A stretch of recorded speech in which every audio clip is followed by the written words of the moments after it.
Rebellions are built on hope.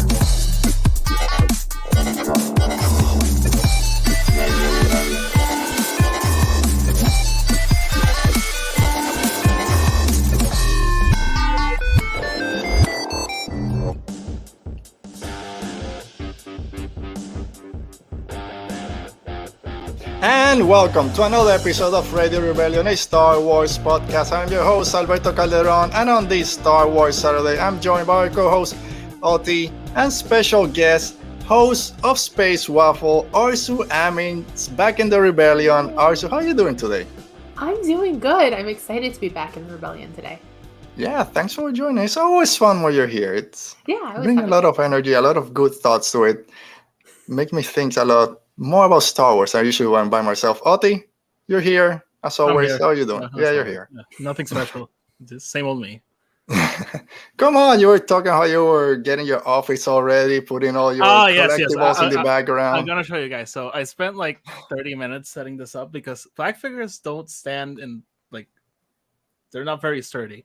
So I put them all together, and when I sat down, I realized I'm covering them, so it was all for nothing. All for nothing. Yeah, I got all my stuff back here. There's the lightsabers, special Boba Fett art that someone did for me that my wife commissioned, and it's all, my big head just covers everything up, but we're here. Also, we're not going to get into it too much. Last week, we were talking about the High Republic Phase 2. I know you've been reading Cataclysm. Can't wait to get my hands on it. No, obviously, you can't talk about it, but so good so far? So far, so good. Yeah, I can't say anything, but I recommend it. All right. It's a book you should read, maybe. It's a book you should read.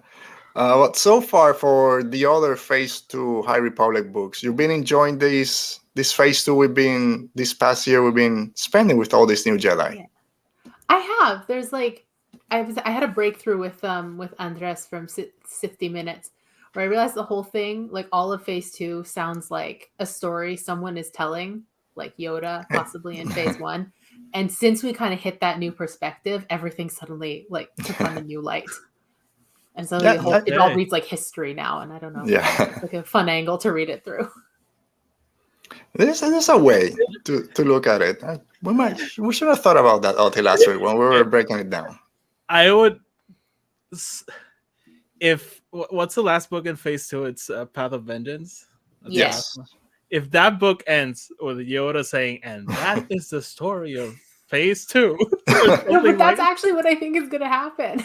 Maybe not Yoda, but somebody talking to Yoda and to all of the Phase 1 Jedi, and they're like, it kind of cuts right to the present day at the end, and they're like, so that's what the Nameless are. So this phase is Quest of the Jedi, right?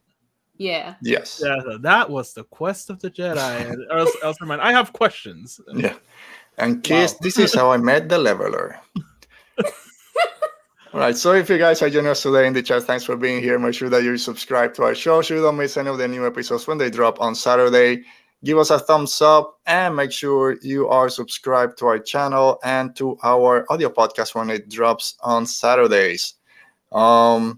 Anything else? I think we're ready to start. There's a lot to talk about today in Star Wars. So if you guys are ready, you know what? Before I start, Oti, who's out there in the chat today? Oh, yes. Thank you. So we have, as always, we have Dale. Hello, Dale. Brennan, our new regular. We have Mo. Hola, primos. Hola, prima. And Brennan again. Mando. It's so good. Yes, it is. It's so good. It is good. And we're going to start right there. So if you guys are ready, I'm not ready. Let's talk Star Wars, and it's all about Star Wars on TV. And I guess I should have hit my little graphic. Yeah, let's do it again. There we go. There we are. I gotta hit that button before I hit the other button. It's too much having to produce this. At least Oti takes care of the chat, but it's a lot. All right.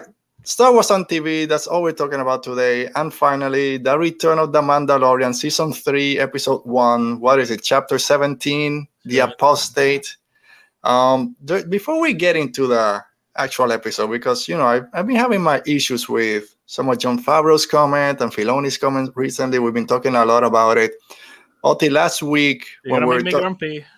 That's fine. I'll be happy. Don't worry. I'm not gonna be too grumpy today. We talked last week when Favreau said, "Yeah, we needed that time in between of Mando and Grogu not being together, see them apart, seeing that they're struggling, and that's what we did in Book of Boba Fett, and now we're together." And I kind of said, "Okay, that makes sense," but we didn't see it. We don't know if it's been 1 week, 1 month. We don't know. And then a few days ago, the world went nuts when Favreau said he spent 2 years with training with Luke. And then on other interviews, he said it's been 2 years since last time we saw them. What are your thoughts? Do you think this 2-year gap makes sense that he spent training with Luke? We didn't get that sense in the episodes or in the different shows. Or is it really 2 years since we've seen Din Djarin back with Grogu? I'm gonna defend Jon Favreau and say that although it's not that it doesn't make sense, but I know it's weird for everyone, but like at the same time, when in Star Wars have they ever established how much time has happened between things? Like even I think one of the most debated things is how much time passed in Empire Strikes Back, and we don't really know, and I don't think we'll ever know. So I'll just take a pass, give him a pass, and say time in Star Wars is weird. And if it was 2 years, it was 2 years, I guess. Like I really don't care, honestly.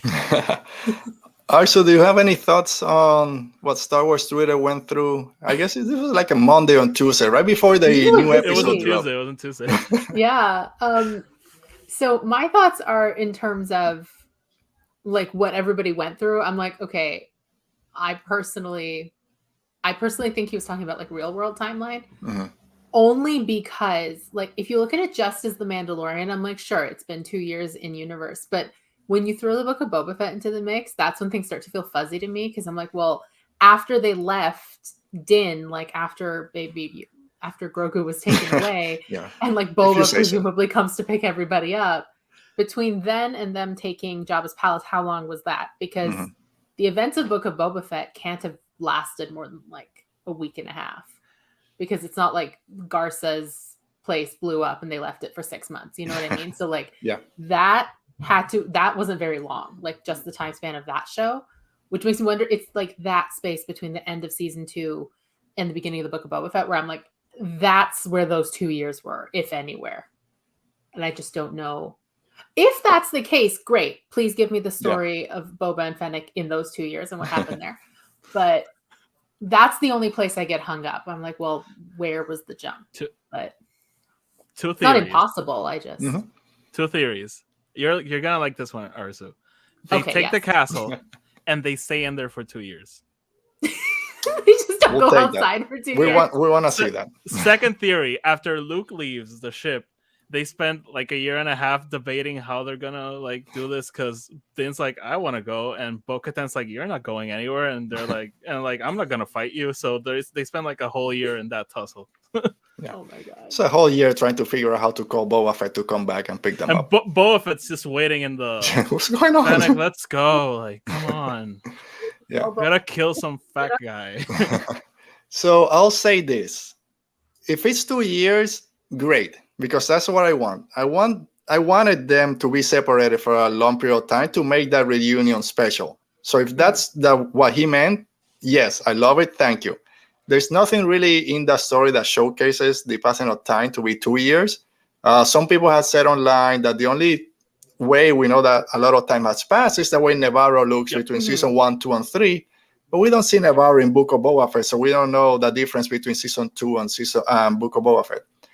That said, I think Favreau had been doing this kind of promotion so long, and I think all the clips that I saw were like 3 different interviews and an article, all from the same day. I think he was just tired of answering the same question in different ways, and he just misspoke once, and it doesn't matter. Like you said, at the end of the day, it doesn't matter, because once I saw them together, they're so cute. I just want more of them. That was a junket interview, right? Yeah, it was a press day. So like the way those goes, it's just one person after another coming in and asking some variation of similar questions. So which is why one of them definitely sounded like he meant 2 years in universe, and one of them sounded like he meant 2 years of real time. Yeah. So Yeah, because two of those, it was obvious that he said he spent 2 years with Luke training, and then the other was he said it's been 2 years since we see them. So I think he just kind of repeating the same thing over and over, that he just got tongue-tied. If we make everything that's said in Junket interviews canon, we're gonna have a mess of a canon again. So, dude, now there's Bo-Katan's age on one place, the Dave Filoni direct Rogue One with Vader. There's so much stuff we can't keep up. The Bo-Katan thing that's something that I know will never make sense, and I'm like 100% fine with that. it does make sense. It doesn't? She was like 20 in the Clone Wars, and she's just a much younger sister. Then she's like 50 now, and she just looks great for her age. Yeah, because fine, I'll give it to you. I've always thought she was a little bit older. I thought she was older in the Clone Wars too, but if we're willing to be like generous and say like she was 20, 21. Let's be honest, everyone in Star Wars is 19 when their story's told, so that's fine. 14-year-old monarchs and 16-year-old politicians, and it's fine. They bloom early. It is. All right, as we get into the episode, so again, after 2 years, Din Djarin is back, the Mandalorian is back. Before we jump into the episode, Oti, we talked a little bit about this. Goranson is not doing the score. It's Joseph Shirley. Joseph Shirley did the score for season 3. I love what he did with this first episode. Did you see a difference in not having Alberto? It was 3 in the morning. I was like, yay, Mando music. Dude, just wait a while. Or watch it again. I can't. I've been waking up early, like at 5:30 to ride my bike and do some exercise. And it's always so like, oh, come on, let's do it. When that alarm sounded at 3 a.m., I was like, yes! I watch it like at 9:30. Oh, relax, nothing. Arezou, are you okay with the new composer for the show? Do you notice any drop? No, not at all. I think some of his work is beautiful. The Purgle music was lovely and haunting, and music doesn't usually jump out at me, but that one did. So yeah, I'm happy with it. Yeah, I love the score for this first episode. It had the main Mando theme and a little different type of beat, but it worked. So let's just start right there. The episode starts. They're in a weird planet that we don't know of. They go to this murder river or this murder lake. Can't believe they don't know there's a giant crocodile turtle living there, or alligator turtle. Me from being in Florida, I'm like, oh, don't get close to any body of water. But they're doing this baptism basically for a new family. Maybe is it Paz Vizsla's son? I'm guessing. You seem very attached to this kid. Do you like this scene, Oti, the whole thing, and then we get the big action scene to start the show? Yeah, it threw me. I love when they do this. When we heard the hammers in the intro to the episode, and then we cut to the armor. She's so cool and so weird. But yeah, I love that. I throughout the whole thing, I was like, "Is this a flashback? Is this Din's baptism?" But then it wasn't. But yeah, it was a cool scene. Excuse me. Also, what were your thoughts? Saying like Oti said, when we see the armorer kind of building something, we're not sure if, like he said, a flashback to building something for Din Djarin. Is this something new? And then it's this little small helmet that I'm sure they're gonna start selling soon, and I want like 3. Oh yeah. I also thought it was a flashback. Actually, I thought it was Din at first because there were so many of them. But now, actually thinking about this being 2 years, like maybe they did have time to gather people. So, It was a little, not disturbing, that's a very strong word, but knowing what we know about like Children of the Watch and how strict they are and how young they bring people in and stuff like that, like watching this little kid covering his face and going, well, you're never going to uncover your face again, was like, it freaked me out a little bit. Yeah, as it should, probably. I'm sure that was the intention, but it was chilling. Yeah, hopefully he got his hair out of his hair. He has long hair, putting that helmet on. A little bit. It's all sticking out of the bottom. No, it's there now forever. The hair is going to be messed up next time he ever takes it off. He's going to have to cut it himself. Yeah. Are we thinking that are we going to see this child again? Do we think he's Paz Vizsla's either son or foundling? Is there any importance to this kid? And I should say, I forgot the name of the actor. He also played the Tusken kid in Book of Boba Fett. So cool that. Yes, thank you. Which I'll say, I posted something about him Oh, don't remind me of this. I cringed so hard. What? What? Go ahead. Oh, no, that's fine. I won't say it. That was You an want- awkward. I'll tell you later. It was an awkward interaction. Yeah, I also know. I think I'll say it. I don't care. So I posted something, and then Maggie replied, "Oh, I think there's something more with that kid." Our friend Buck kind of said something. Yeah, I'm sure that very proud parents, but I don't think there will be nothing more. And then the actor's mom actually replied to that kind of, yeah, very proud mom. Not too much about the cast and crew, and then kind of a peace sign or something like, oh, okay, I'm not gonna poke into this, but Buck made a stupid comment. That's all. Yeah. Oh dear. Be smart, Yeah. Buck. That happens. Yeah, I don't know what happened afterwards. Anyway, I love the scene. I wasn't expecting it to start with that. This is similar scene that we've seen in the trailer, with all the Mandalorians there. I love seeing all the Mandalorians together. I love the action when this weird creature showed up. I didn't hit me as hard compared to maybe the Crate Dragon in season 2. But just seeing Mando come in with the N1 and just kind of blast it away was, okay, I see why you got that ship now. And of course, little baby Yoda or Grogu just kind of poking out from the droid port out there. Do you have any issues that they repeated the beats a little bit from Book of Boba Fett? Oh, you remove your helmet. You're not a Mandalorian. You got to go to the mines or whatever. Are you okay that they kind of repeated this to get everyone back on the I same understood why they did it. It was just in case you hadn't seen it. I think it just felt super repetitive because it was also in the previously on. Mm-hmm. So having it like almost back to back, but just as an episode, like if you're skipping the previously on, I understand why they had her repeat the plot point.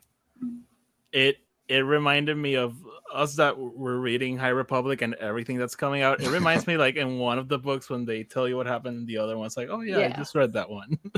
So yeah, they basically have the same conversation they had in Book of Boba Fett. So I don't know. I was fine with it, but if I want to like start really justifying the repetition of this conversation, it could almost be like they had the conversation and then Din leaves and goes and gets Grogu and comes back. And the armor's like, I can't believe I'm still explaining this to you. You can't come back. And like kind of, I guess, showing how desperate Din is to redeem himself and come back. So if you want to look at it through that lens, it's almost like he's lived 2 years of life outside of his cohort and doesn't know what life looks like without them. So he's like super desperate to come back in. Mm. So I'll be right back. My mom's calling. All right, you got to pick that up. Also, I should have started with this, and you mentioned a little bit about they're just trying to get people back on track if they didn't see Book of Boba Fett. But in the previously on, we all expected for them to show Mandalorian and Grogu kind of getting back together, showing that reunion, and they didn't show it, didn't really explain it too much on the first episode. Are you okay with it? Now it's been 2 years or a year since Book of Boba Fett. Most people really know what happened out there, or do you think that was a missed opportunity also? I honestly, until you mentioned it, didn't realize that they hadn't showed it just because my brain is like filling in the gap. But I hope it comes up down the line, like how they got back together and stuff like that. Because I think covering the helmet conversation is one thing, but Grogu physically coming back to Din is something that should be addressed if people haven't seen the Book of Boba Fett, and like I think they should, honestly, because it does feel like a season 2.5. But Sure. I'm hoping like if they didn't address it this time, that it'll be in a previously on like down the line. Yeah. Ultimately, you were out. We've talked ad nauseum, I guess, about people that haven't seen Book of Boba Fett. Will they know that Din Djarin and Grogu were back together? We expected for them to mention this during the previously on, but it really didn't come up. Are you kind of, people should know already, it's been a year, or was it a missed opportunity not to mention it at least this first time? You don't care. No, sorry people that didn't watch Book of Boba Fett. I don't care. You didn't watch the Book of Boba Fett? No, to people who did not watch Book of, I don't care. Yeah, I've been saying here for weeks, you have to say something. People won't know. The casual fan might not know, but at this point, if there's been how many TV spots, how many trailers on regular TV, not just on YouTube, on Twitter, people are gonna find out. And if they see it, oh, what happened? They'll figure it out. I think we make too much of it. I remember watching Dragon Ball Z as a kid. They would have these cliffhangers that would be like, "Will Vegeta beat Goku? Will Gohan be all right? Tune in to the next." So they should do something like that. But have any questions about how Grogu came back? Watch this episode, and then you just click it and watch. Yeah. it. But that's a good point. Those shows we used to watch as a kid, like they would have these big arcs, and we didn't necessarily see all the episodes. True. And like at least everybody has the episodes. Like now they can go back and catch up. So yeah, and don't get me on Dragon Ball Z, because they'll tell you something like that, and then the whole episode is just Grogu trying to get the power of everyone in the universe, and then it's 30 minutes of nothing. I thought the battle was happening. No, it's 5 episodes down the line. Is that they're finally gonna fight? Anyway, oh crap. So we talked a little bit about Din Djarin and the Armorer, kind of repeating their spiel again. Quickly. Michael agrees with me. He's saying, "Don't spoon feed the audiences. Trust your audience." I'm a believer in that. I see that you only highlight the comments that agree with you. No, Alberto, I was talking to my mom. All right. So we get the same thing again. You have to go to the mines of Mandalore, get a shower over there. Do you need to remove your helmet when you get there? We don't know, but he brings this little piece of green mountain. I don't know what it is. So the Jawas got it from someone, and if I do all this stuff, then I'll be redeemed, right? And she's like, man, he got me. I had all the loopholes, and this is the way. I don't know, just a good scene. I like their interaction. I was listening to Alex and Molly, and they were saying like, is she gonna keep on making things up? Like, oh, I took the shower, and she's like, good, now go to Malachor and get me a. She might, honestly. Yeah. She clearly wants him gone. Like, it has to be at the sunset. Like, go ahead. I was gonna ask you, Arezou, because the episode starts with the Armorer coming out of this mountain with all the other Mandalorians lining up. We've seen in that trailer a very similar shot, but it's Din Djarin coming out of the mountain.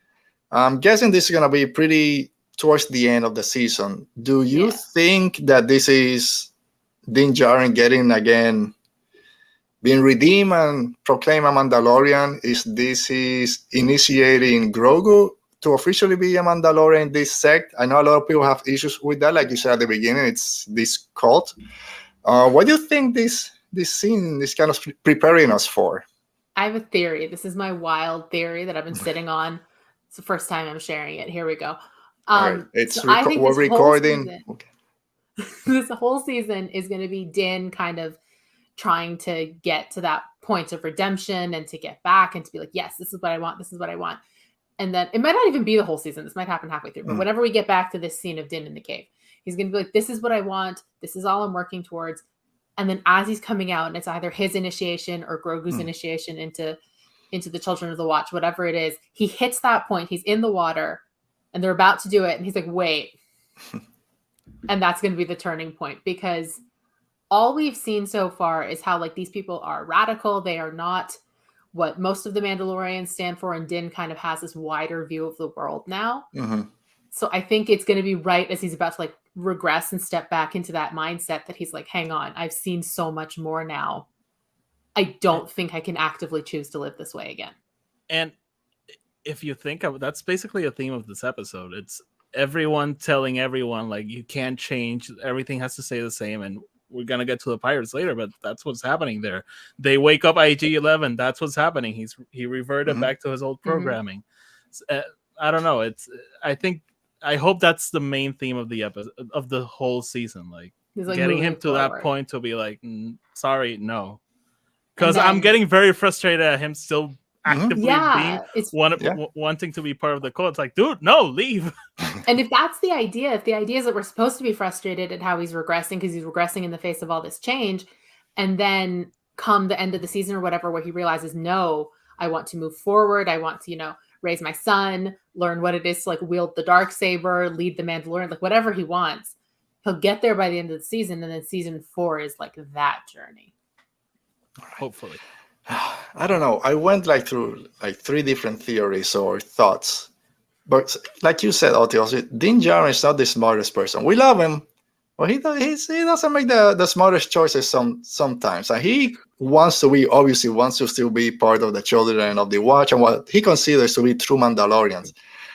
So I'm still waiting for that moment, like you said, Arezou, that he basically hits that wall and said, maybe I'm doing things wrong. I need some change. And at least I thought, when Bo-Katan showed up in season 2 and kind of showed him a different view of what a Mandalorian could be, that we're going to have that turn, but it's still going. So we'll see what happens. It's going to be very interesting when that shows up. But they leave, they go to hyperspace. Din Djarin's taking a nap, which I was thinking as this is going, I'm like, man, that's why it's better to have a bigger ship that goes. Yeah. Even the Razor Crest, you can get up, walk around a little bit. In this one cockpit, all you can do is sleep. But then, even when they're gonna get IG-11, I'm like, where are they gonna put him? they'll just wrap him around. He's a droid. Stick him He's in like the droid pod and he'll Yeah. hold Grogu. He'll be all junked. He can bend. But They need it's a all bigger about ship that they can park the starfighter on. yeah. Oh, That's what when he they went to Bo-Katan. Where's all this stuff you were stealing? I need like that cruiser to need. park Can my I get ship in. one? Hyperspace. Oh, it's so beautiful. It might get boring looking at that blue tunnel. goes. And then we get that silhouette of a Purgle. How That was the loud do you moment guys that scream? really woke me up. I was like, I was waiting to see a guy with long hair surfing on top of the Purgle. I was waiting for Ezra to pop up. We're like, hi guys. See you Thrawn in just Ahsoka. shaking his head. And then it even pulls back, and there's like 5 or 6 just going. And I'm losing it. I have to explain to my wife what are there whales in space and how they can fly through hyperspace. Because I'm like, Purgles. And what's that? Oh, it's space whales that can travel through hyperspace. Don't worry. It'll be important in the next show. Also, did you freak out as well as everyone else? So I was lucky enough to see this at the launch. So the whole theater gasped. Oh, wow. Because it's like whales on a big screen. So I was just blown. Like I liked Rebels, but it's not like in my top whatever. But I thought the Purgles were a cool concept. And they're back. And I'm so happy they're back. I'm actually the opposite. I love Rebels, but I always found Purgles to be stupid. So, but I always have this with Star Wars. It happened to me with Pelimoto. I hated her when she showed up, and when she came back, I was like, Pelly! And the same thing happened here. I was like, okay, space whales, they're stupid, and when they show, I was like, so. It's just fine. It's such a beautiful, like, quiet shot that comes out Yeah. of this very loud opening. Yeah, definitely. So it was just, I don't know, it's like a peaceful moment in all this chaos. Yeah, and I was gonna say They're super cool. Like they're really cool looking. And even though it's just silhouettes, to see them in live action, which is something like you said, it's kind of stupid. If you start to think about it, it looked pretty cool. It was just awesome. to see them there. That visual, and it's it goes deeper. Grogu basically connecting to what's out there in the larger galaxy. I loved it. Yeah. It's like when you see like a little kid at like SeaWorld and they put their hands on the glass and like the wheels come up. Like that's what it reminds me Oh my of. god, yes. Actually, yeah, we went years ago, like 3 or 4 years ago, to a dolphin kind of rescue center in Clearwater. They had this. What's the dolphin that doesn't have that back flipper? And there was a movie about it anyway. Flipper. Oh yeah. Not flipper. I don't know what the name is, but I know the movie. Yeah. Anyway, we were at this dolphin place, and in the big tank, there's some holes that you can watch, and my kids were there, and I was there, and the dolphin would just come right up and put their nose to it. It's so cool. So yeah, that was Grogu there. I was gonna say, because I don't want to say harsh, but a lot of the past episodes, I've been complaining about Filoni and Favreau. Why are they doing this? Why they just don't talk too much because you're confusing everyone. But when it comes to the show, and I know we all love Andor, and I'm not gonna say this one is better than the other one, but there's something about the Mandalorian that they catch this kind of magic in a bubble that's just universal, that everyone loves this show. And like I said, I'm tired of seeing Din Djarin with Grogu, but as soon as they show up, it's, damn it, you guys know what you're doing. So as much as I complain sometimes about Favreau and Filoni, and they always are telling the same type of stories in the same universe, they know what they're doing once they do the episode. So very happy with what we got. So we all basically, this is a prelude to Ahsoka. So we know, don't worry, Ahsoka's coming, Purgles, get ready for Ezra, right? Or we shouldn't expect more from the Purgles in Mando this season, right? I don't think I don't think they'll play a big role in. I don't know. Maybe like one more time just to explain them before we get to Ahsoka. They're preparing audiences for the craziness of Ahsoka, probably. Yeah. I feel like Ahsoka is going to be so packed with like finding Thrawn and finding Ezra and introducing that whole cast and story that I feel like they might bring the Purgles up one more time, so that by the time you get to Ahsoka, you know what the Purgles are. Could be. If you haven't already Googled space whales. Like everyone should. And if you're a fan of Doctor Who, like I am, Oti, I don't know if you know, haven't brought it up in a while. There's an episode, there's space whales also in Doctor Who, and they have cities in their back.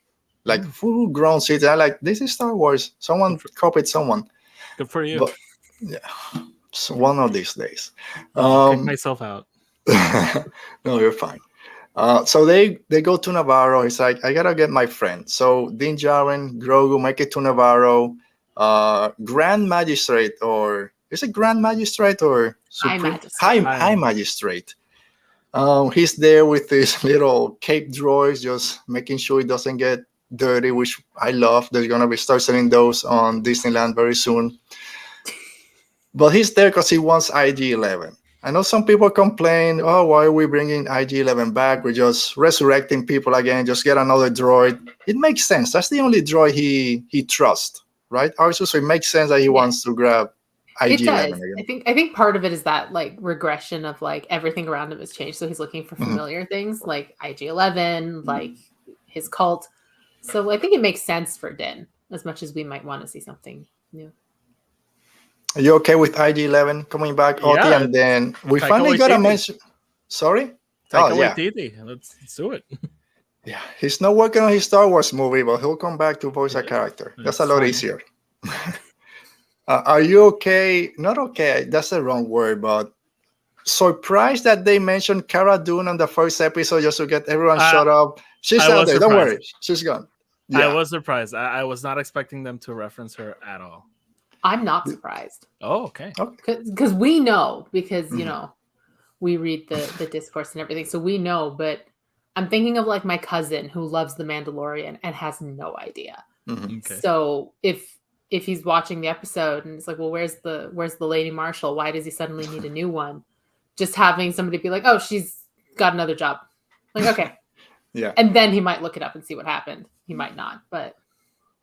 Did you agree or did you like what they said or why she's not there? Yeah, it made sense with what was happened with her before, because Carson gives her the badge thing, and so it kind of makes sense. Yeah, it's like, oh, she got promoted. Of course she did. She made a high-profile arrest. So is this also a way to start telling the audience that she might be back? And I mean the character, different actress, or maybe in a different type of not TV show, but maybe books or something. Do you think we'll see Cara Dune again in season 5 or season 4 of The Mandalorian? Or, yeah, this is what happened, and thank you, we won't see you again. I don't think we're going to see her on TV again. We might see her in like a book or a comic down the line, but I don't know that she's coming back to TV.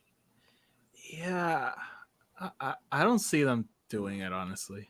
I think it would be interesting because I think that character had potential. Different hands. Yeah. But, yeah. I'll be on the other side. I'll say she'll be back. I think we'll see the character Cara Dune soon. As long as they recast her, I have no problem with her coming back. Oh, yes. We don't want to go through that. All right. So IG-11 comes back. He's crazy. Wants to kill everyone. Red eyes. I can't remember what he said, but wants to kill the baby. Din Djarin just chucks it like a football. Oh, here you go. Trying to shoot it, doesn't do anything. And then that's using your head. It's Star I Wars love humor. that moment. I love that protocol droid. Yeah. That Oh yeah. all the Grief Karga sequences are so awkward, but in the best way possible. I love those. That moment when he's like, Grogu, come again. Like, Grogu, that's his name. Whatever you say. If Like, you say so. What the Yeah. hell's happening? That's me and Candace every time. Every time I say Baby Yoda, she's like, "It's freaking Grogu, shut up." And then we get that Terminator moment with just scrolling down. Shots didn't do anything. Arezou, we saw it on the trailers. It's not Babu Freak, but we got a bunch of They're so Anstellans. cute. I love that. I love Anzellans. Like, we all know, not the biggest episode 9 fan. Loved Babu Frick. Love that we're getting Anzellans here. They're just so tiny and so sweet. And the whole like squeezy squeeze bad baby sequence was so cute. Just more of this. That throughout the whole sequence, I was like, what am I watching? It's like baby Yoda trying to hug them. And Alberto, I'm sure that's what you were referencing. The bit with Grief Karga. I loved that bit. I loved it. I know you say it went on for too long. I would have taken like a half hour of that.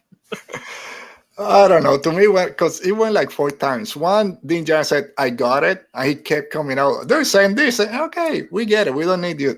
But that bad baby, no squeezy. That's why they show. I said they know what they're doing because everyone loved that. You can't do that on Andor. It doesn't match. But that here, come on.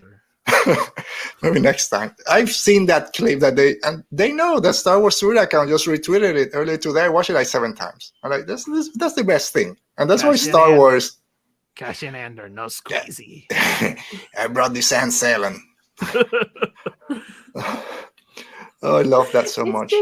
It's such a goofy little scene, but I think that's what makes The Mandalorian like so much fun, because we'll have this whole you have to redeem yourself in the mines, and it's this very serious plot, and then we'll have the horror aspect of IG-11 like having his Terminator moment, but then we have no squeezy squeeze all in the same episode in like 5 minutes. Yeah, and everything that's going on in Grief Karga's office, he's picking M&Ms, spinning on the chair. Like, what the hell? Yeah. Oh man, I was gonna say something, but it's like you said, it can be serious one time and then just ridiculous the next, and that's what I love about Mando, and what I love about Star Wars is they had those stupid. We talk about it, Oti. We love stupid Star Wars and weird Star Wars, and we get that with Mandalorian. We don't get with a lot of other shows, and we get a bunch of pirates that one droid is pushing them away from going into this school now. Like how bad. How you don't mess scary. with an elementary school teacher. I don't care. I guess because all these pirates are gonna go in. No, and one droid is like, oh, okay. Did you like the pirate scene? I love that, and Grief Karga, he's the high magistrate, and he's all class now. But if he has to take out that blaster, you're screwed. And you don't screw with an elementary school. No, I know. And again, it's that whole thing, like things can't change. You used to give us jobs to kill people. What are you doing now? Playing magistrate? No. So I do want to mention, like, it's funny how they had a hard time shooting at IG-11, but when they're like there, they just kill them all with one shot quickly. Yeah, I mean, IG-11, I guess, is pretty hard if he's self-destructed, but all the parts were still there to be able to be melded together. And I also love bringing the Anstellans for that point, because then it makes sense for episode 9, while you go to the Anstellans to Babu Frick to deal with C-3PO and High Republic. If you read Midnight Horizon, right? Or whatever. Yeah, Midnight Horizon. Yeah, Midnight Horizon, where the greatest shipbuilders, this little Anstellan there. I love them. Ote, you said, what was it? Something very stupid at the beginning. And then, not that you said something stupid. That's something about that the Purgles look very stupid and weird. You can in Rebels. I thought it was weird. But you can get weirder that Pirate King Gordon Shand. Oh my my god, I love him. Just vegetarian Pizza the Hut there. I just want to take a piece of that beard and roll it into Seaweed man. Yeah. Oh man. Again, a Davy gotta Jones. love weird Star Wars. I love But- the name Gorian Shard. It's so much fun to say. It is a great Star Wars and it's very fun to say. But I love the scene after Mando, basically then Senans can't find the part or they don't have the part. Mando says, I'll get it, I'll bring it back. Just keep an eye out on IG-11. Oh, Mo my guy like had the light. Yeah, that's right. He had the ring lights and everything on the outside. But I love that we got this space battle there because the pirates didn't just kind of fly away. But as much as I'm not the biggest fan of the N1 starship, it gives Din Djarin now a kind of a leg up in the competition when it comes to dogfighting out there in space. And this was great. Another great kind of asteroid fight in Star Wars, hiding behind the asteroid, just blasting them behind them. I love that scene. I loved it. It was cool. He's used this kind of like the speed of the N1 and the thing that makes him like jump. I can't remember the name of the button, but he's used that so much in the last couple episodes we've seen him in that I'm like wondering at what point this season is that going to come back to bite him. Like somebody can match him for speed or he like jumps ahead, but somebody's there waiting for him. Like the fastest ship in the galaxy. We're gonna get the Falcon. yes, Han Solo in the Or the Ghost. Mandalorian. Dude, I saw it on was it today or yesterday? It came back because people were saying that Harrison Ford had filmed scenes for Book of Boba Fett and they were going to de-age him because he was there or close to when they were filming Indiana Jones 5. And now it came back to say, well, actually, that was for season 3 of The Mandalorian. We're getting Han Solo. And I know, don't do this to me. Harrison Ford is a weird guy, so I would not be so surprised if he come back. But I really think that you'd have to kill him and drag him to set to be in another Star Wars. I think so too. I think it's never going to happen, but if it was the Falcon with Alden Ehrenreich piloting it, Oof. I would lose my mind. There I we would go. die. I'll take that. I will take that 100 times. Yeah. He's everywhere now. Cocaine Bear. Yeah. Which I love. Did you watch His Cocaine Bear? star is on the rise. Yeah, he's in the MCU. I'm not gonna spend $15 just on a ticket to watch Cocaine Bear. As good as it might be, I wait till it's on demand or something. Why are theaters so expensive over there? I don't know, dude. I was thinking when I was growing up, it was $5, and you It's still not have to $5 anymore, but it's not 15. I know it's not 15, and then 50 more for. Yeah, and if you want popcorn and soda, it's already like $40 just for one person or 30. It's like, oh man, Damn, I usually spend like $20 in the theater. Jesus, no. All right, well, Gordon Shine. The pirates are coming back. Obviously, I think this is coming back not just for Din Djarin, but also for Grief Karga, because my theory now, we've seen in the trailers a bunch of Mandalorians in Navarro fighting someone. And I thought maybe they're looking for Din Djarin, is what I thought. To me, it's that the pirates take over Navarro and then Din Djarin grabs the other Mandalorians to come and liberate the place. That's my... that makes sense to me. And we get more with Gordon Shard. Yeah, we all want to see that. Ooh, I would love a Grief Karga Gorian Sand. How is it? Gorian Shard. Gorian Shard King. thing. That would be a cool scene. And I love, it's just a pirate. He has his little stump leg, I guess, because he has a cane walking. Norhal is here, so things might get a little bit. Norhal! Thanks for joining. Let the chaos begin. Real Madrid lost to Barca. I know. This is not a soccer podcast. We'll do another one. I'm an annoying fan, so yeah. All right. What we all were waiting for, Mandalore, Din Djarin, and Bo-Katan meeting, and just to make sure she remembered who he was, as soon as he walks in, it's me, Din Djarin. It's like, we know who you are. You don't need to tell Bo-Katan that it's Din Djarin. How many Mandos are running around with a little green baby? And all silver. He's the only one that doesn't paint his armor. It's you. You don't need to say it. Also, are you surprised that we got Bo-Katan already first episode with a very important scene, especially for her character? Last time we saw her to the way she is now. Are you surprised that we were there already? Yeah. I'm surprised she showed up in the first episode. Like I would have thought a couple episodes in maybe, but I'm glad. I'm glad because that to me means like she's gonna play play a bigger They're- part this season. They're Yeah. selling the show as if they're kind of co-protagonists because she's in every poster Yeah. and they're doing the dual posters. So I love that character. So seeing her was Yeah. awesome. But I will say for me, it was like very weird him being like, I'm gonna get the memory chip and then going to Bo-Katan like, Yep. hey, want to go to Mandalore? Like, okay. So was the second thing that kind of threw me off, that not editing, but that jump. I thought he was Mhm. going to Tatooine to get with Pelimoto and some Jawas to find the part. That made sense to me. And when we're in Kalevala, and here's the Bo-Katan, like, whoa, this doesn't make sense. I don't know, but I did like the scene. Bo-Katan, as everyone has said, just lounging on her throne there. You got the Darksaber, you go get they'll follow you. Just wave that thing around. And he's like, come on, I need that fleet. I need you.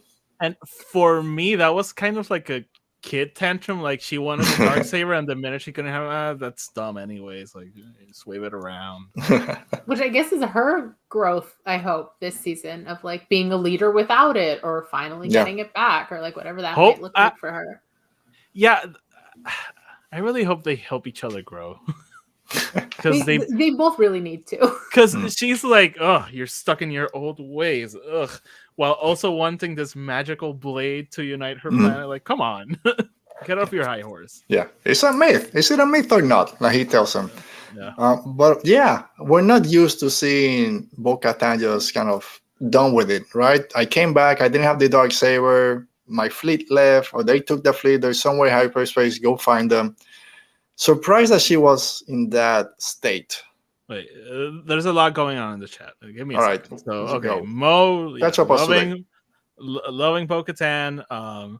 We have Scarus Scuttlebutt over here. Hello, apostates. Yes, I'm an apostate. Let's. Oh, so Norhal has been comparing the Castle of the Christ to Dragonstone in Game of Thrones, and I agree. Yeah. Yeah, and of course she's agreeing with me. I don't remember with what, but yes, I get it. Again, just highlighting your own comments. But yeah, again, surprised that she showed up in the first episode. Happy that she's there. We've seen her a lot in the trailers. Also, like you said, she's seen all the posters. She was billed right after Pedro Pascal, I think, when the credits came out. So she's gonna be there for the long haul. Any ideas for this? Kind of brought an end to the episode, kind of right there. Okay, I'll do this myself, basically. Where are we going next week? You have any thoughts, Oti? They gave a little 30 Arezou seconds. I want to knows. say Arezou knows where we're going. I can't say. Are we going to No. Mustafar? Okay, so what happens is Ben Solo comes back, and then All right, we won't ask. I want to highlight a comment that Norhal, because I think it was kind of deep.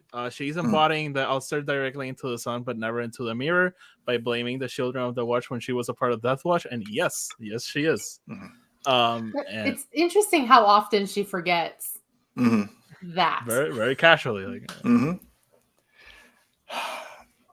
Are we finally? I thought this was going to happen in season 2. Are we finally going to get a confrontation? Maybe not physical, but at least of ideals between Bo-Katan and the Armorer. They're being so separate, but kind of that.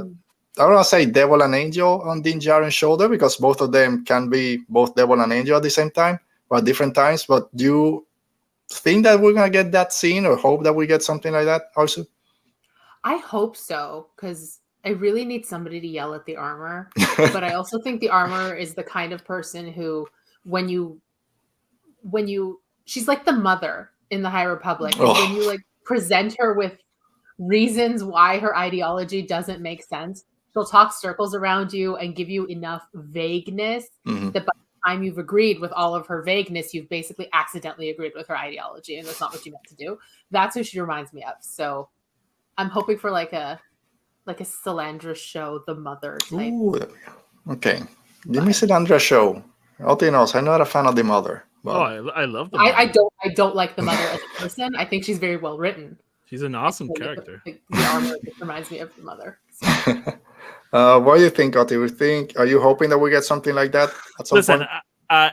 oh yes, I really hope we get that, because either if it's like a fist fight or just like them sitting with a beer, I'll take it. Like, yeah, sure. Speaking of fist fight and the armorer, it was funny to me at the beginning when we had that giant creature. And she's just running into the water with that hammer, like she's just gonna beat him to death. And like, I don't think that's gonna work. When I saw her running, I was like, that alligator thing is screwed. I think it said like turtle dragon or something. Yeah. That was so weird. Oh man! All right, so that kind of brings an end to the episode. Arezou, you said you had the opportunity to see the first 2 episodes. Are we gonna be happy with the second one? And just leave, are we gonna be happy? I was happy and pleasantly surprised. Okay. We'll leave it there. We won't. Ask so Arezou confirms that Luke comes back in the next episode. Yes, Luke and Mustafar is there in the Millennium Falcon. We said, in the Millennium Falcon with the DH Harrison Ford. What I'm most interested to see about this season is it gonna be as episodic as it's been with the other seasons, or is it gonna be a little bit more serialized? That's like my biggest question going into the season. Yeah, I don't know. The way they set up this first episode, they're kind of telling you where the season should be going. Hopefully it's more serialized. But I don't mind, and I know I've said that I have some issues with Bad Batch going that way. I don't mind with more the episodic one sometimes. I'd rather have a serialized show, but I'm fine with the way it's been. But this was like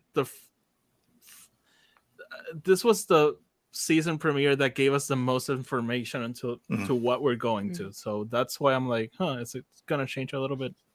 Yeah. All right. So just finishing up, my last thought on it that I've had since I knew Grogu was coming back is I hope that he's not as reliant on Din Djarin to be able to protect himself or go around. And we've seen a little bit in the trailers where he force pushes that weird creature. And that's what I want. I don't want Din Djarin to always have to have him. The leveler. He'll be freaking dead.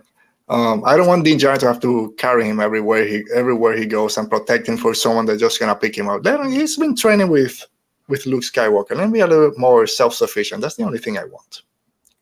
Cool. All right. So with that, we jump to another Star Wars TV episode that came out this week that a lot of people were very high on, and I think all of us also were high on, and it was The Bad Batch episode 11. Can't remember the name, but on Twitter, Metamorphosis. Thank you. The horror episode, alien vibes, Predator. We're not gonna beat around the bush. It's I just forgot the name. The weird creature. The Silobis is back, and Clone Wars fan just went nuts. Did you go nuts, Oti, when you saw the Silobis? So I just want to say, people were tweeting that the banner spoiled the episode, and they were putting the picture. I was like, I got spoiled because of the tweets, not because of Disney Plus, because I did not see the thing in Disney Plus. I saw it. I got spoiled. The thing is, on Twitter, everyone was saying it was a creature. It's a creature. It's an alien. It's this. It's going to be a creature horror episode. And people had speculated when they said it was called Metamorphosis and something else that the creators had put on, or the producers had tweeted out. Some people I saw, it's the Silobis coming back. Yeah, the Kiner brothers posted a picture of the Xenomorph the night before. They're always posting something. Yeah. But when I went to Disney Plus and I'm the top banner, moving it to find it, the Silobis is there, fully grown. I'm like, it's the Silobis, which is fine because I don't care for spoilers for Bad Batch, so it was fine. Very good episode. On Twitter, people were divided if they like Bad Batch more than Mando this week. I fall more with Mando, but I really enjoyed this episode. Oti, we've been kind of up and down with Bad Batch this season. What were your thoughts on it? You just watched it this afternoon. Yeah, so you're wrong. Bad Batch was objectively better. I like Mando better. But I love this episode. Alien is one of my favorite movies, so those references were like, ooh, so juicy. It was a very, very fun episode, and they gave us like some glimpses to what's to come. Like finally, they're taking us somewhere. Yeah. Also, we've mentioned here on the episode, especially last week, I think, when is the Bad Batch kind of either leave Sid or was Sid going to betray them? Because she's kind of falling that way this season. Then the episode basically starts with that, with them talking, we should have a plan to leave her. And she's like, watch it, bandana, where are you going to go? Just your thoughts so far on season 2 of the Bad Batch, and then where do you think this relationship is going between the core group of the Bad Batch and Sid? Are they gonna be dissolved by the end of the season? I don't think they're going to be working for Sid anymore by the end. The jury's out on whether she's going to betray them or not. Mhm. I think she might. Like she might and then regret it purely Sure. like for a payout because it's just business. It's not personal. Like that's what I think is going to happen. Definitely by the end of this season because I think there's just too much tension with Sid for this to be like sustainable. Yeah. Oti, last week when we were talking about Sid, and I said I thought she was going to betray them. They've been setting this up. Someone in the chat, I can't remember who it was, kind of mentioned, oh, she'll maybe do it to get information on Omega. And we said that really hasn't come into play. They haven't mentioned it. And it's right on at the end of this episode. Lamasu, the rat, comes out and, there's this girl that maybe you should find out. And you can get Nala Say to talk. Yep. And that's when, okay, this is where we're going for the last, 7 episodes. Are you surprised that this happened? And finally, what's Omega's play in all this? Here we go. This is going to be weird, but I'm surprised it happens this fast in the season. And it's ironic because we're more than halfway. But I usually expect these shows to be like, oh, the last 4 episodes are where we're going to give you some, something to chew on. So, but again, I love the episode, and Mo doesn't trust Sid. I trust her. I don't think they're gonna go that route, but we'll see. I'm thinking they set the bait for us to like bite it. All right. At first, I thought that she was going to maybe betray them, but then not. Maybe she's gonna sacrifice herself or something to show that she's trustworthy. Not anymore. I think she's. I don't think she's. Okay. Yeah. But we'll see. Where I'm leaning now, and I think I said before, I don't think that any of the main 4, Hunter, Tech, Omega, or Wrecker, are dying this season. I'm turning my ship. I think there's something happening with Tech. They're giving us too much Omega and Tech. Tech goes on by himself. Omega says, oh, be careful. And he's like, I know he's just analytical. He's like, there's nothing to worry about. I know it's for this episode, but I don't know. I'm not too safe on Tech at the moment. Still in Geo's treatment. Oh, wow. This whole book is about... Oh, okay. This book and this comic and this other book and this short story. And that's fine. Yeah. So there's a moment I love with Tech in this episode when they finally see the Zillow base and they're all freaking out. He's like, fascinating. Yeah. I don't think any of them are dying, honestly. Okay. Rex is probably dying. What? Rex? Yeah. It's a joke. It's a joke. I know. I love Rex. He's my favorite clone trooper is Rex. I want the Rex Funko Pop from the New York Comic Con that costs about $200, or I'll never get it. But I don't want the Rex at the end of Return of the Jedi. To me, that doesn't make sense. So when you say he can't die here because he's in Rebels. He's I don't know. 20 years from now. But who knows how time works? Because if you ask Filoni and Favreau, Arezou, did you enjoy that we got the Silo Beast back? A lot of people have been asking for years what happened to the Silo Beast. Palpatine said, clone her, put her, she's down at the center of Coruscant or something, and it's back. The Silo Beast is back. I was excited because I'm always like, Clone Wars is my favorite animated series. So any tie back to the Clone Wars makes me happy. So, for that alone. But it was like spoiled for me, so I didn't go in like, what was it? And then Zillow Beast. I'm like, because my friend texted me, she's like, Godzilla's here. I'm like, oh. And then I was like, oh, got it. So yeah. Arezou, as a huge fan of Clone Wars, how are you liking Bad Batch? I like Bad Batch. I like this season more than the last. Because I think they're giving me what we missed last season, which was like more time one-on-one with the clones and a little more in depth. But I'm sad because Echo left, and Echo was my favorite. So this season is like, it's a toss-up because they took my favorite clone away, but it's also more Clone Wars series. So yeah. I feel like Echo's coming back though. I don't know if it's just for sure. Yeah. I'm not expecting him to stay over there. I'm enjoying it. It's like a cozy Wednesday morning kind of watch. Yeah. I think he's coming back. They're calling him. They call Rex and Echo. You get a little smile on Omega hearing those names again, so they'll be back. Echo's not with Rex in Rebels, which means he's still with the Bad Batch. And nothing's gonna happen. Or dead. To him. Nothing's gonna happen to him. I hope not. He suffered enough. I'll give him that. He suffered enough already. Don't kill him. And you don't need to kill everyone. If they're not in the other series, that's fine. You don't need to kill them. You just need to end their stories. That's all I say. They're on vacation somewhere. The Empire was very efficient, I'll say, this episode, because the Bad Batch just goes at 3 of them or 4 of them with some flashlight that didn't work. Instead of asking for 50% from Sid, just ask for better flashlights. So you couldn't see like 2 feet in front of yourself. But the Empire gets there with 3 Star Destroyers, all the other gunships, and they took care of business. Gotta hate the Empire, but they were prepared. They're efficient. And now we have this, what was his name? Dr. whatever his name was. Oh, I love him. I just can't remember his name. Not Dr. Pershing. No, it's not Dr. no, Pershing. no. It's I wanted to say Dr. Hexagon, but I know that's not right. Also, probably someone. It's that guy from Westworld. Yeah, it's. I'm looking it up. No, it's with an H. It starts with an H because I just remember before we started. Hemlock, Dr. Hemlock. There we go. There we go. Trivia. First of all, Dr. Hemlock's a great name. That's another. Oh, we got great names this week. Great aliens. Dr. Royce Hemlock. Oh, sorry. So fun. Wow. And like calculating with just enough like interpersonal warmth that it like throws you off a little bit. But you know he's going to cut down everything and everyone. I don't know. He's awesome. He's need more of him. We're just trying to make things better. Like, why don't you want to help? I'm sorry. I don't know. See, Oti was right. I'm wrong. It's his show now. He wants to do it by himself if we ever go to Celebration. That's fine. I'll hand over the podcast or something. I did not ask for any of this. No, this is your show now. You lead it. Okay.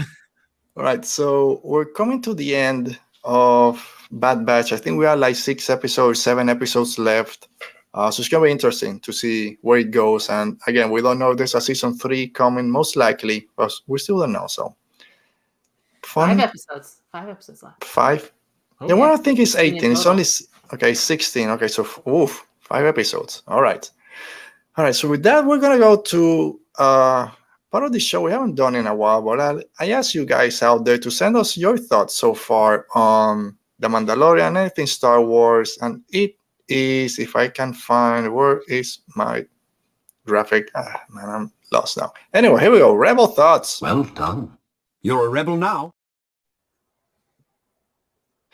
All right, so for Rebel thoughts, I ask you guys just to give us your quick thoughts on the first episode, The Mandalorian. Our friend Alan Chin at Alan Maichin on Twitter says it's been heavily mentioned that Mandalore is cursed or poisoned.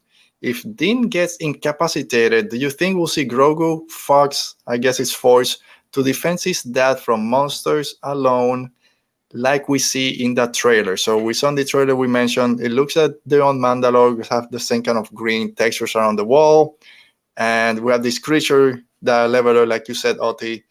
Do you think Din Djarin might get poisoned or cursed or something while he's on Mandalore, that now it's Grogu's turn to take care of his dad? That'd be funny because it will be basically the same beat as The Last of Us.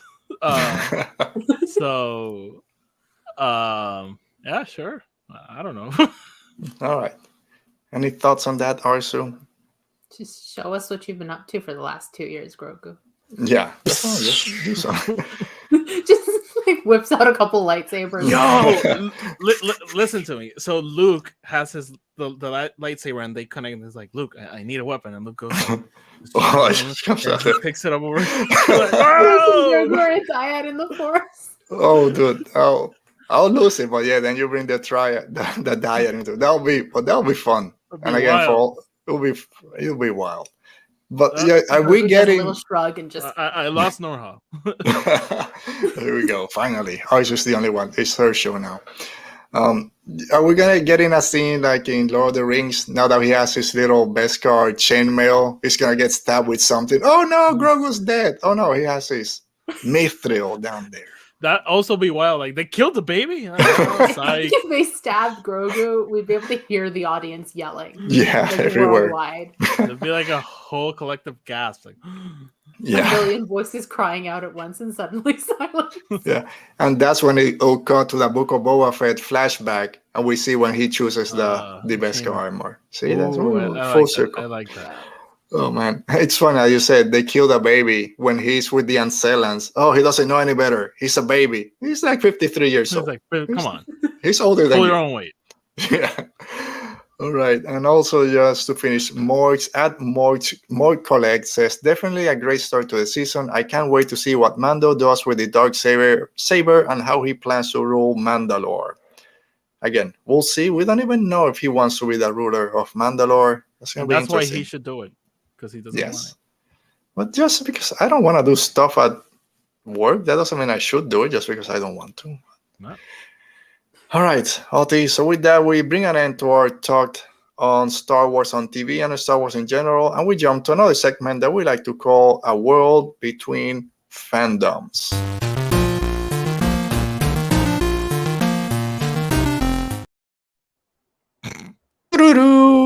All right, Oti, The Last of Us. Yeah, also first time here, you got the little music there. Last of Us, we got another flashback episode. Although the episode started similar to the last flashback, where they give us a little bit of a bit of what happened from last time. We know that Joel got stabbed with this broken bat and is dying in the snow. They didn't show us how they got there, but Ellie's able to drag Joel, thanks to the horse, because we can see all the blood stains on the snow, to this community or something, and trying to save him. But then we jump to this flashback to when she gets beat. But of course, that's at the end of the episode. I always start, how close is this with the video game, and then your overall thoughts on the episode. So it was pretty close. I mentioned in the last episode, in the game he gets impaled rather than stabbed, and I like the change because Ellie healing him like with a stab wound from side to side like made no sense. So I did like that change. Yeah, it was pretty faithful to the game. I think the only difference is that in the game this is happening in a mall, and she's looking for things to stitch him with. And as she like walks through the mall, she's having all these memories of what happened with Riley. Okay. But you know, all the events that take place in the flashbacks are extremely accurate, and it's interesting because not only this is based not on the game per se; it's based on a DLC. With anyone who doesn't play video games, that's usually like an extra chapter they release after the game, and you get to play it. So it's based on that, but it's also based on a comic book that they released prior to the show, to the game. So it took elements from that comic book and brought it in. So that was pretty cool. I love the episode. I already heard the F word. I've heard the woke agenda word, and I freaking love this episode. Yeah. So DLC is kind of, if you only watch Mandalorian and you want to know what happened with Grogu, you gotta watch Book of Boba Fett. That's a DLC. Basically. Oh, I love that. I love that. Perfect. Also, I enjoyed the episode. It wasn't my favorite. There've been some great episodes this season, and since the previous week was my favorite, this was a little bit of a I don't know if letdown, but it was a little bit of a few notches. I really enjoyed it because I keep saying we all love Pedro Pascal and what he's been doing as Joel. I think Bella Ramsey is just at his level, the way she's been acting and portraying Ellie.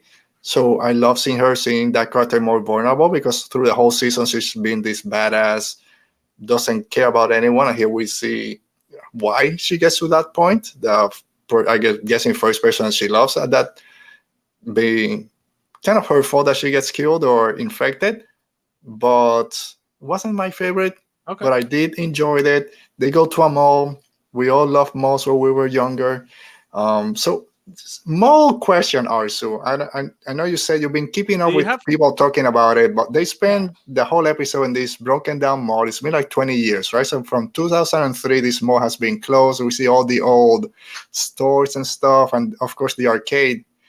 When you were a teenager and went to the mall, what was your go-to store? or area. So when in the I was mall? actually, it doesn't matter whether I was here or like I spent part of my youth in Iran, so we would go to Mm-hmm. Dubai because it was like a hop, skip, and a jump, and they had malls there. They didn't Okay. in Iran. The bookstore was my go-to. Nothing Okay. has changed. The bookstore and Claire's. Ooh. Claire's. Ooh. Yeah, Claire's had like the fun earrings and lip gloss. Yeah. Which How I about like. you, Ate? Was there anything on this episode that you said, "Oh, I've been to that store"? I know a lot of those we didn't have in Puerto Rico, but what's your go-to? Yeah, many of those stores are here now, but like in the 90s, they like were not Mhm. here. I love the arcade. What was the arcade called here? Time Out or something like that. Oh yeah. Yeah, I love the arcade. I spent a lot of time in. It wasn't GameStop. It was a Babbage or Babbage's or something. Oh man, what is it? Yeah, I can't remember, but that name. It was funny because GameStop had 3 stores in the biggest mall in Puerto Rico, and they all had different names, but they were all GameStop, and Yeah. everyone would debate which one was better. It's the same store. It's the same thing. Yeah. Yeah, I used to go to Sam Goody, which was the music store down there. KB Oh. Toys, of course. The mall even had a pet shop at one point, which right now, no, please. But yeah, then we all just ended up in the arcade. Actually, I loved Specs. The Okay. Specs was the Puerto Rico Specs was the last one to close. Like, so I used to go to Specs and Suncoast Music. I think movies. They always have those on DVDs, so I would love. Okay. And I won't lie, I spent a lot of time, a lot of money in Hot Topic. When they finally opened in Puerto Rico, you can find me at a Hot Topic. So, Do you remember when that store opened? People were so afraid of it. man, I'm a metalhead. You know, because so that mall was like a hub for goth people. So people would be like, "Oh, Diablo!" And Puerto Rico's a very religious place. So no. people were like, "Oh my god." Yeah. I would go in and my friends would be like, "Oh my god, holy water!" Yeah. And now it's just. I just want a Slipknot shirt. Yeah. And then now it's just a place for Funko Pops. They have Justin Bieber playing when you go in. Oh my goodness. Yeah. But it was a good episode. No idea what's gonna happen to Joel. He got stitched up very badly. It's not gonna work. He's gonna get infected. You know what, Alberto? I'm gonna recommend to you, once we get all the way to the end of the story, go back and watch this episode, because a lot of the things that happen into this episode hit so much harder. I just played the second game again, and there are a lot of beats that just like punch me in the face, and I was like, oh my god, that connects so well to that thing that's gonna happen. So okay, to everyone, just keep it in mind, because it's an important episode. I really, really liked it. All right. Storm Reed's awesome. She was, but we won't do that. That's fine. Well, I won't go back. So it kind of brings an end to our Last of Us. Any final thoughts on it, Oti or Arezou? I am very excited for next week's episode, because as I told you, this is my favorite part of the story. Yeah. So I'm very excited. All right. I saw, of course, a little trailer for what's gonna happen. She meets other people. They take her in. I don't know. I don't want that.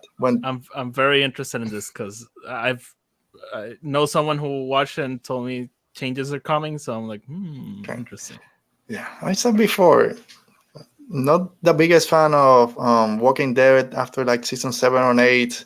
I knew at some point Joel and Ellie were gonna get separated. She'll probably get kidnapped or something. I was gonna get so anxious being a parent. I don't want that. So we'll see. We'll see. All right, so that brings an end to our episode today. Thanks for everyone that was on the chat for being here. Thanks to Norhal for all her comments and being Norhal the Great, as she always is in the chat. Mo, Amy, Brennan, Michael, everyone else that was here today. Thanks for joining us. Hot topic. Oti, as always, thanks for being here. But Arezou as our guest, it's always great when you're here. Can't wait to have you back. Where can people find you? All that fun stuff that you're always doing for Collider, Space Waffle, all that. Well, you can find me. Best place right now is Twitter at Arezou Amin. I'm at ArezouD2 everywhere else. So Hive, Instagram, Tumblr, all of that. I'm on Collider. I'm writing at the Geeky Waffle. Space Waffles is back. We've gone down to monthly episodes because the burnout was real. Yeah. So, but we're finally back. We're back from hiatus, and we're excited about it. All right, so make sure to check that out. You'll find her Twitter handle on the description of this video, we'll put all the links to the other stuff there. But yeah, check it out. Some great reviews also on Collider. Oti, you say it every week, but where can people find you? You can find me over at Twitter, Instagram, and Hive at EP_Wars. I'm sure Alberto leaves the links down below. One of these days, I won't put your information on the Don't put it. description. People don't want to find me. I know, that's why. They'll come here just, oh, he's back. All right, thank you guys for being here. We'll be back next week with more Mandalorian Talk the Bad Batch, trying to get some cool gets. Hopefully we'll get able to reveal those in the coming weeks. Thanks for joining us. See you next week. Stay safe. Be safe. And may the Force be with you.